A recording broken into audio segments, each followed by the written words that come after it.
Amis du scrap, bonjour. Aujourd'hui, je voudrais vous parler des capsules altérées.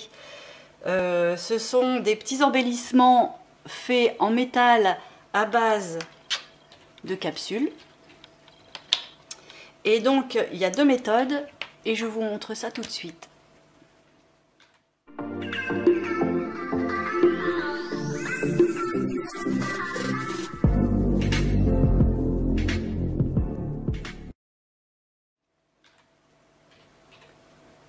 Donc je vous parlais de deux méthodes de capsules. En fait, on peut faire des capsules comme celle-là, avec un petit peu de relief, et des capsules comme celle-là, mais plus creuses derrière, avec donc plus de relief sur le dessus, et à la base, c'est plus plat. Donc en fait, ce qui change dans les deux méthodes, c'est que dans une première méthode, la capsule est écrasée au marteau, et dans la deuxième méthode, la capsule est faite à la Big Shot.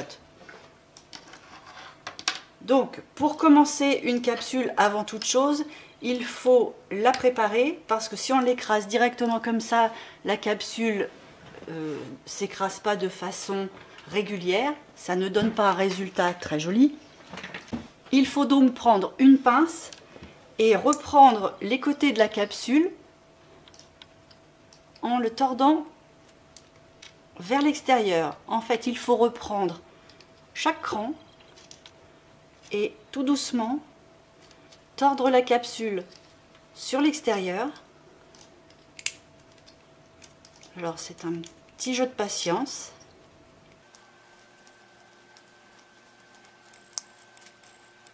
Voilà, et une fois que j'ai fait le tour, je recommence un petit peu pour vraiment aller au maximum sans vraiment trop la déformer, parce qu'il ne faut pas déformer le corps de la capsule.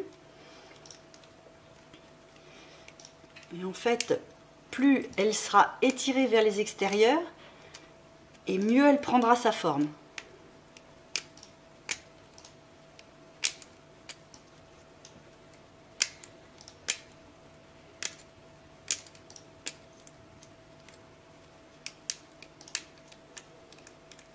Voilà, après je m'assure que le rond est bien respecté. Quand il y a un endroit qui est fait un petit peu moins, j'y reviens un peu. Et là, elle est prête à être écrasée. Donc la première méthode que je vais vous montrer, c'est la méthode la plus barbare. Mais pour moi, c'est celle que je préfère. C'est la méthode écrasée au marteau. Donc je prévois le marteau et la cale en bois. Je prends un support, je pose la capsule dans ce sens-là, je pose ma cale en bois et je vais taper tout autour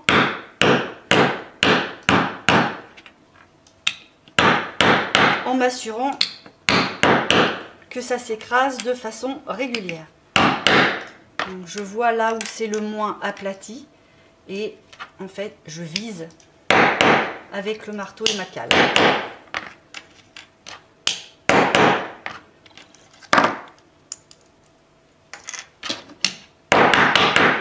Je suis désolée pour le bruit. Et voilà le résultat.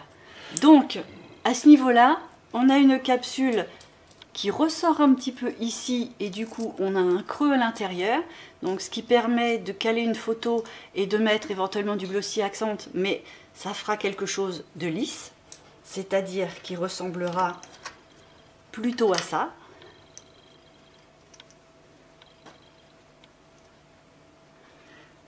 Et maintenant, si on prend l'autre méthode, c'est-à-dire, donc il faut recommencer. Je reprends exactement le même modèle pour qu'on voit bien la différence. Donc, je réétire tous mes bords vers l'extérieur.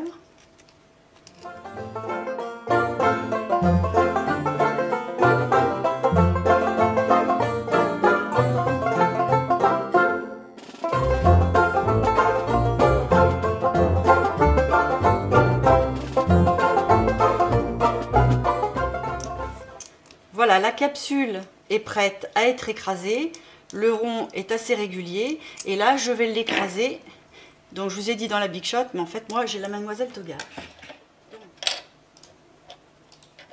Je mets la capsule dans l'autre sens par rapport à la méthode avec le marteau. Je préfère la mettre dans ce sens-là. Je mets ma plaque et je tourne.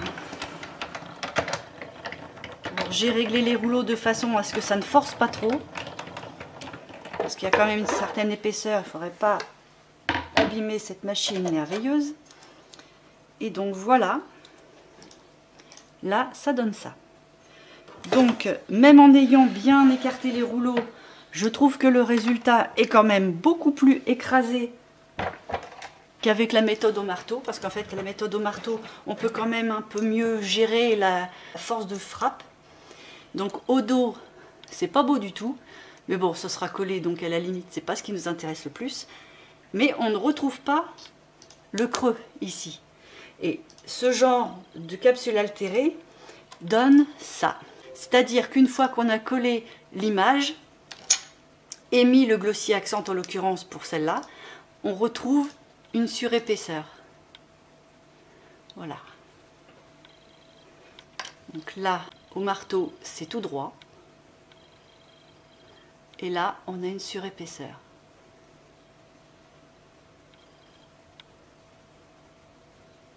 C'est pas flagrant, mais à l'œil comme ça se voit vraiment. Moi, personnellement, je préfère ça. Je trouve que ça fait plus un vrai cadre. Là, ça fait un petit peu plus altéré, d'où son nom.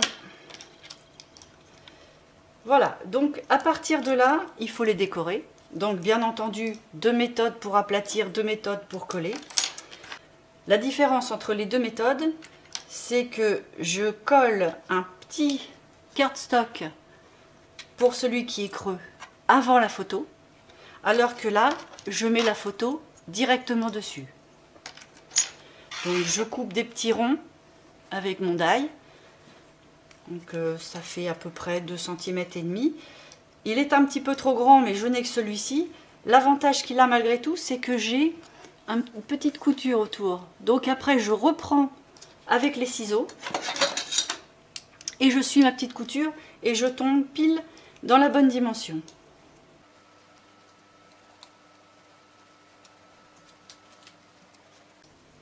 Je m'appliquerai mieux en faisant la découpe du rond de l'image, parce que là, c'est dessous. Logiquement, on ne doit pas le voir. Je dis logiquement, il ne faut pas qu'on le voit, sinon ça ne sera pas joli.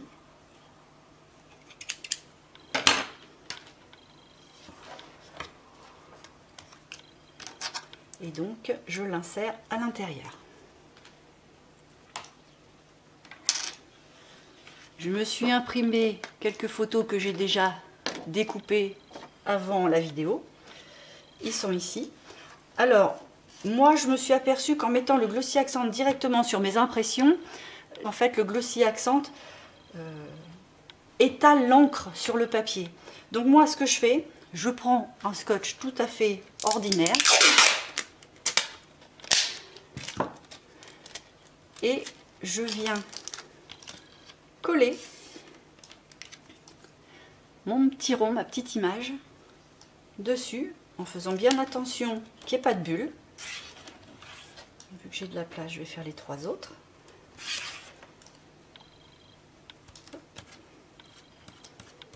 Voilà.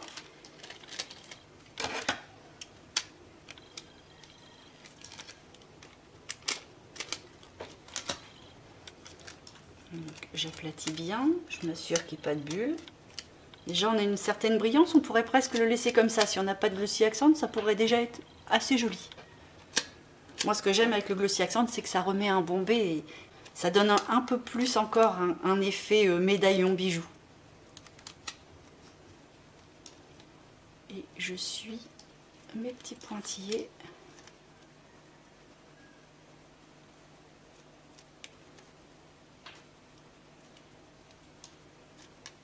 Je vais doucement parce que je veux que mon rond soit le plus joli possible.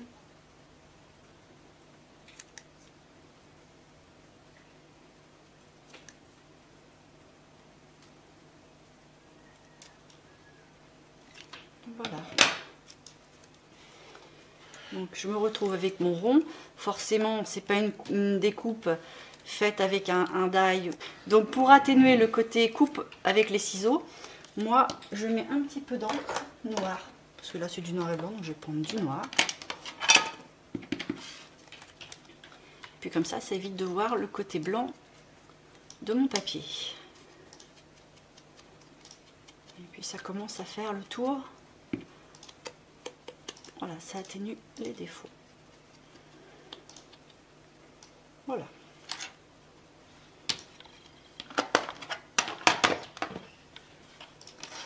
À partir de là, je prends le Glossy Accent. Je colle.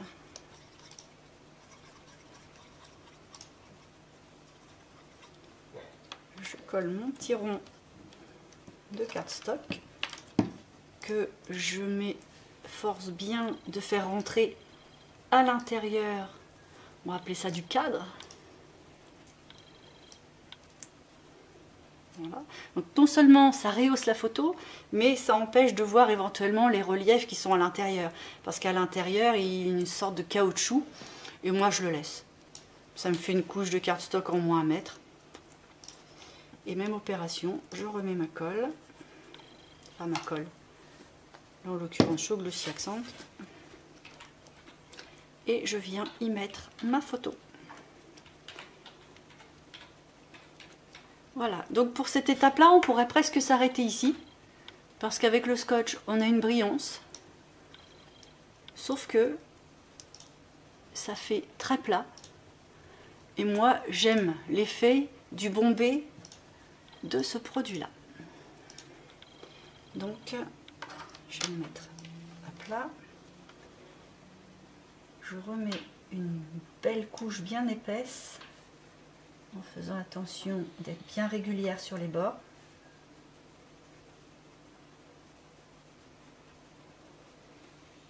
Et je remplis.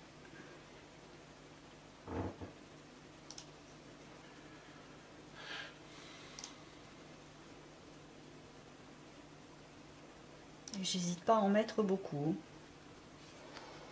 Donc au début, je mets pas les doigts. Au début, c'est pas très translucide, mais en séchant, ça devient totalement transparent.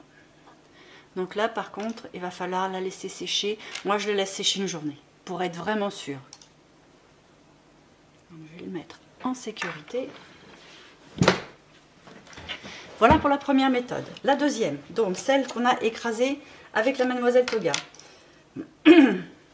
Là, je vais reprendre mes deux petits dessins que j'ai mis tout à l'heure. Il n'en faut qu'un. Voilà. Je redécoupe. Je suis mes petits pointillés.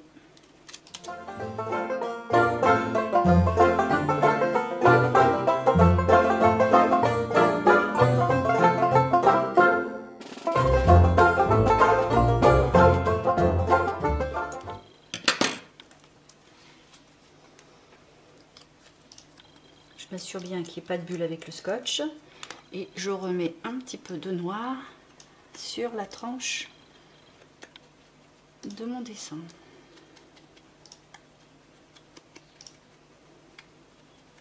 Voilà qui est fait.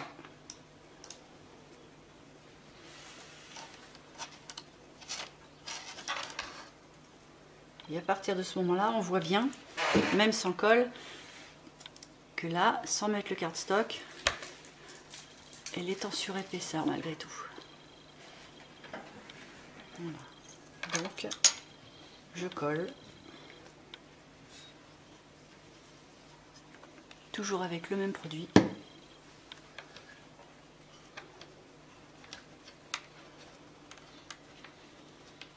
Et là, je viendrai y remettre le Glossy Accent après, parce que là, ça a beaucoup plus de mal à prendre. Donc, je mets la pince, je laisse sécher et je reviens pour vous montrer la dernière étape. Voilà, ma capsule est sèche. Je vais enlever les pinces. Donc, les rebords sont bien collés. Il n'y a rien qui rebique. Donc là, je vais pouvoir mettre le Glossy Accent. Parce que contrairement à l'autre méthode où on pouvait éventuellement le laisser sans glossy, celui-là, c'est pas si joli parce que on a le brillant du scotch, mais ça reste cabossé. C'est pas super. Donc on va mettre une couche de glossy pour arranger ça.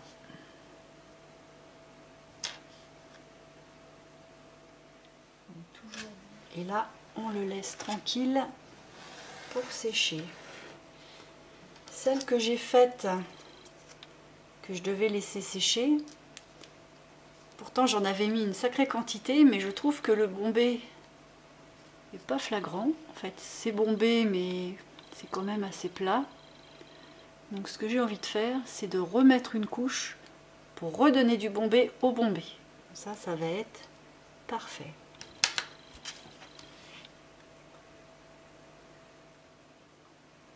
Voilà. Donc je laisse sécher et les capsules sont terminées. Donc voilà, en résumé, les deux méthodes. Plutôt bombé sur le dessus, plutôt bombé sur le dessous. Donc plutôt plat ici et là plus bombé. Maintenant, le plus creux sur le dessus, c'était la méthode au marteau. Le plus bombé sur le dessus, c'était la méthode avec la Mademoiselle Toga. C'est un choix à faire. Moi, j'ai ma petite préférence pour celle qui est faite au marteau. Maintenant, les deux sont jolis. Voilà, à vous de voir. Maintenant, si l'idée vous a plu, un petit pouce, ça me fera bien plaisir. Et puis éventuellement, n'hésitez pas à vous abonner si vous voulez voir d'autres techniques, d'autres tutos. Et voir aussi éventuellement la fin de la déco de mon album cuir steampunk, car cet embellissement là va servir pour une de mes pages de l'album cuir steampunk, sur la page 2. Allez, à bientôt pour une prochaine vidéo.